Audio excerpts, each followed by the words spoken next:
মোৰ ছাত্ৰ-ছাত্ৰীসকল আজি বহুদিনৰ অন্তত মই তোমালোকলৈ এটা ভিডিঅ' আগবঢ়াইছো আজি শোণিতপুৰ ডিস্ট্ৰিক্টৰ হৈ যোৱা প্ৰি ফাইনেল এক্সামিনেশনৰ পেপাৰখন মই সলিউশন কৰিবলৈ ওলাইছো তোমালোকে ভালকৈ মন দি চাবা কোৱেশ্চন নম্বৰ 1 ত আহিছিলে তলৰ কোনটো বৰ্গ সংখ্যা নহয় এতিয়া চোৱা 48 আছিল অপচন 441 576 674 729 গতিকে এইটা প্ৰত্যেকৰে আছে বৰ্গ সংখ্যা হয় প্ৰত্যেকটোৱে আৰু ই হৈছে বৰ্গ সংখ্যা নহয় 674 তাৰপৰ 2 নম্বৰ কোৱেশ্চনটো চোৱা তোমাৰ 17 স্কয়াৰ আৰু 18 স্কয়াৰ মাজত কিমানটা স্বাভাৱিক সংখ্যা আছে আমি জানোৱে টুৱাইছ ফৰ্মুলাটো প্ৰত্যেকৰে জানা গতিকে আমি সৰুটোৰ লগত অৰ্থাৎ 17 টু ওপৰত গইলে 234 হৈ গল নম্বৰ 3 আছে তোমালোকৰ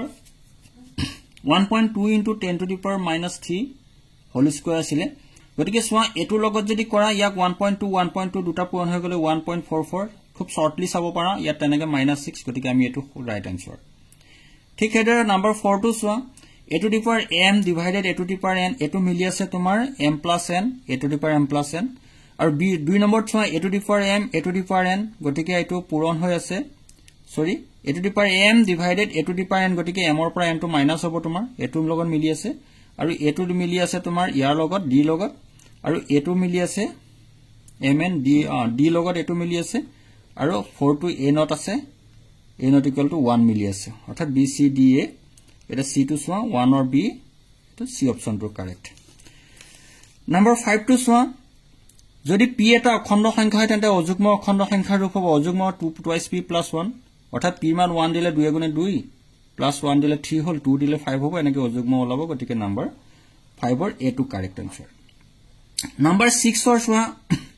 যে তলৰ কোনটো পৰিমেয় সংখ্যা নিৰৱধি বা পৌনঃপুনিক দশমিক বিস্তৃতি আছে গতিকে আমি চামই a টু 2 কিউব ওলাই যাব অৰ্থাৎ 5 ৰ 5 কিউব এটা ইনটু কৰিলে হৈ যাব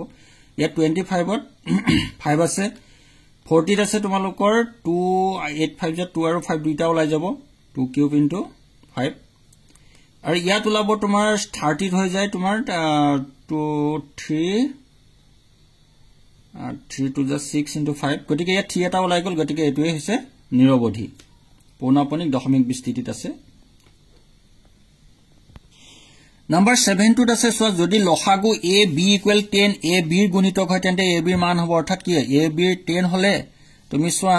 a b ৰ গুণিতক হ'ব লাগিব গতিকে আমি 10 আৰু 2 টো শুদ্ধ কাৰেক্ট আনসাৰ হ'ব b টো অৰ্থাৎ 10 আৰু 2 ৰ এলসিএম হৈ গল 10 আৰু 2 ৰ গুণিতক 10 2 5 * 10 আৰু নম্বৰ 8 টো সোৱা দিয়া আছে px এটা ত্ৰিঘাত বহুপদ তেন্তে px ৰ সৰ্বাধিক তিনিটা শূন্য আছে বুলি কৈছে px ৰ বক্ৰ x অক্ষ সৰ্বাধিক তিনিটা বিন্দু সেট কৰিব ইয়াত সোৱা ইয়াত a দিছে কেৱল 1 শুদ্ধ b দিছে কেৱল 2 শুদ্ধ c দিছে 1 আৰু 2 দুইটাই শুদ্ধ আৰু d দিছে 1 আৰু 2 দুইটাই অশুদ্ধ অৰ্থাৎ আমি এই দুইটাই শুদ্ধ হয় কাৰণ px ৰ সৰ্বাধিক তিনিটা শূন্য আছে বুলি গলে x অক্ষৰ তিনিটা বিন্দুতে সেট কৰিব গতিকে c to correct answer 9 number কোৱেশ্চনটো দিছিলে তোমাৰ যদি এটা বহুপদ শূন্য দুটাৰ যোগফল আৰু গুণফল ক্ৰমে -3 আৰু 2 হয় তেন্তে বহুপদটো হ'ব অৰ্থাৎ আমি এটো x square minus alpha plus beta into x plus alpha into beta এটো ফৰ্মুলাত পাতি দিলে হৈ যায় তোমাৰ ইয়াত -3 দি দিলা মাইনাসে কি হ'ব +3 হৈ যাব অৰ্থাৎ x square plus 5x plus 2 এটো c টু কাৰেক্ট আনসাৰ 10 টো ঠিক সেই ধৰণে px = x square - 3a - 1x - 1 বহুপদ দুটা শূন্য a আৰু 1 এৰ মান হ'ব কিমান গতিকে আমি বহাই চাব পাৰো 1 তেতিয়া আমি ইয়াৰ আনসাৰটো পাইম আনসাৰ a টু 1 কাৰেক্ট 11 টো চোৱা তোমালোকে 4x স্কয়াৰ - 8x বহুপদৰ শূন্যবোৰৰ গুণফল হল বুলি কৈছে গুণফল লেকে c বাই a হ'ব গটা c মান ইয়াত 0 আছে a হন কৰিলে 0 হ'ব c to correct answer number 12 টো ঠিক হেডৰ তলৰ ৰৈখিক সহ সমীকৰণ জোৰকেইটা বিবেচনা কৰা অৰ্থাৎ আমি এটো বিবেচনা কৰিলে কি পাবা 3/2 2/3 গতিকে কি হ'ব a1/a2 not equal b1/b2 অৰ্থাৎ এটো কি হ'ব আমি ইয়াত চাও ইয়াত দিছে 1 আৰু 2 দুইটাই জোৰ সংগত কিন্তু জোৰ অসংগত অৰ্থাৎ b টু কাৰেক্ট আনসাৰ এটো সংগত হ'ব এটো অসংগত হ'ব নম্বৰ 13 চোৱা ৰৈখিক সহ সমীকৰণ x - 2y = 0 x 5x + 4y - 20 = 0 লেগবোৰৰ এটো হ'ব তোমালোকৰ এটা বিন্দুত কাটিব কিয় এটো 1/3 হ'ব আৰু 2/4 হলে -1/2 হ'ব গতিকে a1/a2 not equal b1/b2 এটো এটা বিন্দুত কাটিব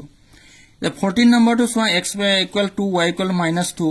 ৰেখাডালৰ মাজৰ কোণ হ'ব জানিবা এটো 90 ডিগ্ৰী হয় নম্বৰ 15 হৈ গল তোমালোকৰ 4x + 5y = 9 4x - 5y = 7 সমীকৰণৰ সমাধানৰ সংখ্যা এটো কি হ'ব এটো এটাই হ'ব এটো আৰু a1/a2 b1/b2 নিমিলে এটাই হ'ব নাম্বাৰ 16 তোমালোকৰ এটো তলৰ কোনটো দ্বিঘাত সমীকৰণ নহয় প্ৰত্যেকৰে x স্কয়াৰ থাকি যায় ইয়াত হয়তো x না থাকিব ইয়াত চোৱা 5x 2x 6x স্কয়াৰ হৈ গল এটো মাইনাস হৈ গলে x নম্বৰ চলৰ ৰেখি সমীকৰণলৈ গুচি যাব গতিকে এটো d2 হৈ যাব আৰু নাম্বাৰ 17 ত চোৱা x স্কয়াৰ + 7x + 5 সমীকৰণ এটা দ্বিঘাত সমীকৰণ হ'ব গতিকে not equal to 0 এটো ঠিক আছে এটো 18 ৰ ঠিক তেনে ধৰণে তোমালোকৰ c অপচনটো কাৰেক্ট আনসাৰ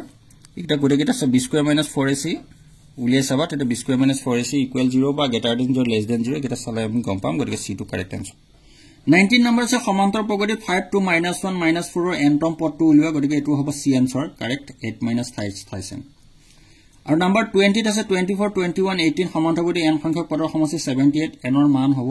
এটো আইদাৰ 4 অৰ 13 এটো তোমালোকৰ এক্সাম্পলৰ পৰা আহিছে লেসনটো 21 টো হৈছে তোমালোকৰ 38 13 240 টো সমান্তৰাল শেষৰ ফালৰ প্ৰথম পদৰ 20 তম পদটো হ'ব এটো হ'ব 148 ঠিক এদৰে নাম্বাৰ 22 টো আছিল তোমাৰ যুক্তিয়ে দুটা বৰ্গ সদায় সদিশ বৰ্গৰ প্ৰতিটোকো 90 দুটা বৰ্গৰ বহুপুৰ অনুপাত একে গতিকে এটো বট a আৰু b দুইটাই শুদ্ধ a আৰু b শুদ্ধ ব্যাখ্যা হয় এটো b টো কাৰেক্ট আনসাৰ 23 টো তেনে ধৰণে তোমালোকৰ এই কোৱেশ্চনটোৰ ইয়াৰ নম্বৰ কাৰেক্ট আনসাৰ হৈছে 55 ডিগ্ৰী 65 ডিগ্ৰী কৈ চাবা তোমালোকে 24 ত আমাক দিয়া আছে ত্ৰিভুজ ABC AB আৰু AC ৰ ওপৰত কমে E আৰু F দুটা বিন্দু তলৰ কোণটোৰ ক্ষেত্ৰত EF প্যাৰালেল BC হ'ব গতিকে প্যাৰালেল হ'বলৈ হলে এটো পাইথাগোৰাছৰ ল ইউজ কৰিব লাগিব দুটাৰ অনুপাত দুটা সমান হ'ব লাগিব গতিকে এটো অনুপাত মিলি আছে 2.3 4.6 5.2 2.6 গতিকে এটো কাৰেক্ট আনসাৰ 25 টো মূল বিন্দুৰ পৰা দূৰত্ব -6 8 বিন্দুৰ দূৰত্ব বুলি দিয়া আছে গতিকে আমি জানো √x² + y² অৰ্থাৎ এটোটা কৰিলে √100 ওলাব গতিকে 10 টো কাৰেক্ট আনসাৰ 26 ত আছে -65 -2 3 বিন্দু সংযোগী ৰেখাগণৰ মধ্যবিন্দু a/3 4 হলে এৰ মান কি হ'ব গতিকে এই দুটাৰ দূৰত্বটো উলিয়াব পাৰিম আমি a2 + a2 সমান a/3 = -6 প্লাস -2/2 কৰিম তেতিয়া আমি আনসাৰ পাম -12 নাম্বাৰ 27 টো আছে 3 -4 -3 4 বিন্দু সংযোগী ৰেখাগণৰ মূল বিন্দুত বিভক্ত কৰা অনুপাতটো 1:1 হ'ব 28 টো আহিছিল তোমালোকৰ উক্তি a 0 -3 বিন্দুটো y অক্ষত অৱস্থিত আৰু y অক্ষত অৱস্থিত যিকোনো বিন্দু x স্থানাংক 0 গতিকে এটোই হ'ব a আৰু r দুইটাই শুদ্ধ কিন্তু এৰ গ্ৰহণযোগ্যতাৰ বাবে r ব্যাখ্যা শুদ্ধ নহয়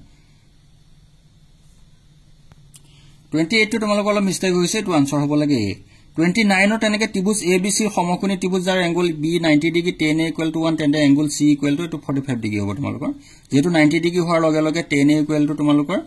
দুইটা বাহু ইকুৱেল হৈ যাব গতিকে ইকুৱেল হলে 45 হৈ যাব আৰু 32 তেনেকে আছে sin a cos 90 degree a plus cos a 9 30 degree minus a মান হ'ব অৰ্থাৎ cos 90 ডিগ্ৰী minus a = হ'ব তোমাৰ sin a cos 90 degree minus a তেনেকে cos a 9 cos a sin 90 degree minus to sin a to cos a হ'ব cos a to sin a হ'ব তে sin square cos square মিলিলে plus sin square theta plus cos square to 1 এটো আৰু এটো তেনেকে 1 plus tan square theta 1 plus cos square theta এটো হৈ গল তোমাৰ 1 plus tan square সমান তুমি sec square theta লিখা আৰু 1 plus cos square cos square = 1 by cos square cos = 1 by sin square তাৰ ওপৰলৈ গলে এটো ওপৰত sin square হৈ যাব তলত cos square হৈ যাব তেতিয়া tan square theta হ'ব 32 টো ঠিক সেইদৰে দুটা উক্তি p আৰু q বিবেচনা বহিবিন্দু দুটা স্পৰ্শক টানিব পাৰি এটো আমি জানোৱে গতিকে স্পৰ্শক দুডালে টানিব পাৰি আৰু ইহাতৰ দৈৰ্ঘ্যটো সদায় সমানে হয় c2 দুইটাই সত্য আৰু 33 টো তেনেকে 5 cm এটা বিটা কিয় পৰা যিকোনো সমান্তৰ স্পৰ্শকৰ মাজৰ দূৰত্ব কিমান হ'ব গতিকে 5 cm হৈ গলে দুটাল সমান্তৰ হৈ গলে 5 + 5 = 10 cm হ'ব